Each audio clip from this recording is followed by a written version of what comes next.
I rise today along with violent crime survivors in support of SB 5 to strengthen protections against domestic violence. As you all know, the statistics surrounding domestic violence and intimate partner homicide in Connecticut are alarming, and the brutality of these crimes has become even more extreme, highlighting the urgent need for legislation such as SB 5. While domestic violence affects every community, the towns in my district, Bethel and Danbury, have been hit especially hard by multiple domestic violence tragedies.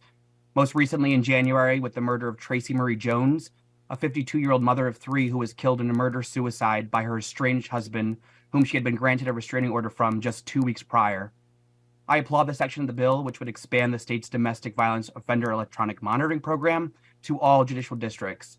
This would provide 24/7 live monitoring with the capability of issuing automated alerts to the victim and local law enforcement should a violation be detected. I constantly think about how this change could have potentially saved Tracy's life. I'm also here today on behalf of Emily Todd, a beautiful young woman and friend from Bethel who was killed in 2018 by a former dating partner. While her family and I support this bill, we urge the committee to add language from House Bill 6431, which is supported by more than 30 bipartisan members of the House and Senate and many members of this committee. This language defines and creates a crime for domestic violence and intimate partner murder, making it a Class A felony. The current criminal law in Connecticut makes it incredibly difficult for prosecutors to charge perpetrators of intimate partner killings with murder, even when there is a pattern of ongoing abuse leading up to the killing, by claiming that they acted in the heat of passion. Avoiding a murder charge often means pleading down to a lesser manslaughter charge, meaning these violent killers will often serve sentences shorter than the length of time they've been abusing their victims.